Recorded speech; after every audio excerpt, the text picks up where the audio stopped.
Shalom, Bapak Ibu yang kami kasihi dalam nama Tuhan Yesus Kristus. Kami dari Majelis Daerah YPP Batu di Sumatera bagian Selatan dan Sekolah Tinggi Teologi Ebenezer dalam program Sabda Ilahi menyapa Anda pagi ini. Tuhan Yesus memberkati.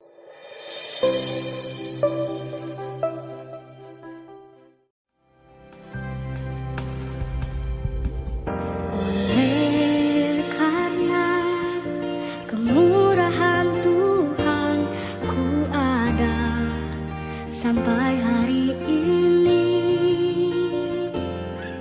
Oleh karena kebaikan Tuhan, janji-Mu terjadi bagiku.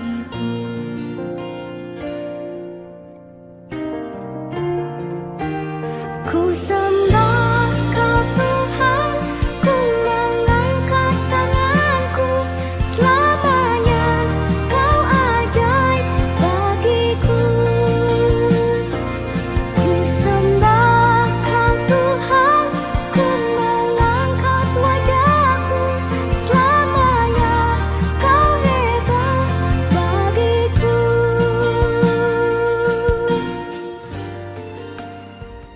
Firman Tuhan dari Kejadian 50 ayat yang ke-20.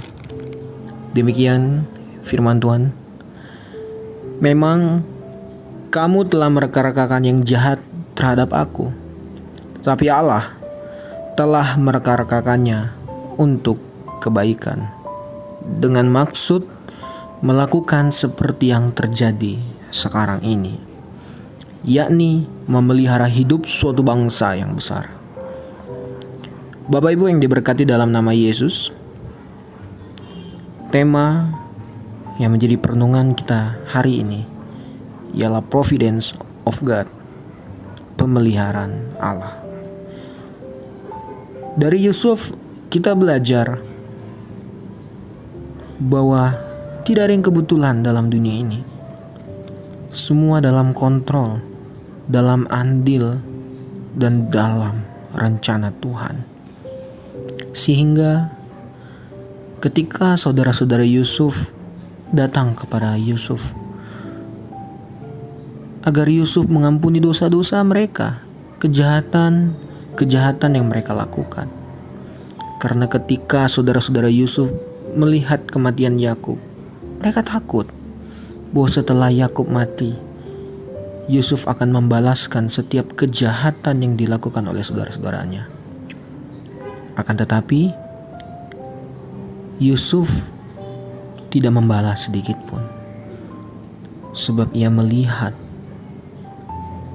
melihat perbuatan Tuhan di dalam hidupnya. Jika kita berpikir, Yusuf sangat bisa untuk membalas setiap kejahatan saudara-saudaranya.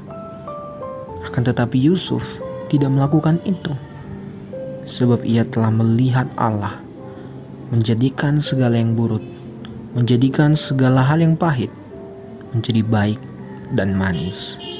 Sehingga Yusuf berkata, memang kamu telah mereka-rekakan yang jahat terhadapku, tetapi Allah mereka-rekakan untuk kebaikan. Ini adalah pemeliharaan Allah yang dimana Yusuf dipelihara Tuhan dalam setiap peristiwa hidupnya. Bukan sebuah kebetulan saudara-saudaranya membuang Yusuf ke tanah Mesir. Bukan sebuah kebetulan Yusuf dipenjara di Mesir. Bukan sebuah kebetulan Yusuf difitnah oleh Potifar. Bukan sebuah kebetulan Yusuf harus menderita di tanah Mesir. Dan juga bukan sebuah kebetulan Yusuf bertemu dengan juru minuman, menafsirkan mimpi, hingga sampai pada akhirnya ia menjadi seorang terkemuka nomor 2 di tanah Mesir. Semua karena Tuhan memelihara hidup Yusuf. Maka setiap yang terjadi dalam hidup Yusuf itu karena Tuhan yang mereka-rekakannya untuk kebaikan. Tuhan memelihara hidup kita, sekalipun ada peristiwa-peristiwa yang keji terjadi, ada peristiwa-peristiwa yang buruk terjadi, tetapi Tuhan turut bekerja untuk mendatangkan kebaikan. Tuhan Yesus memberkati. Shalom.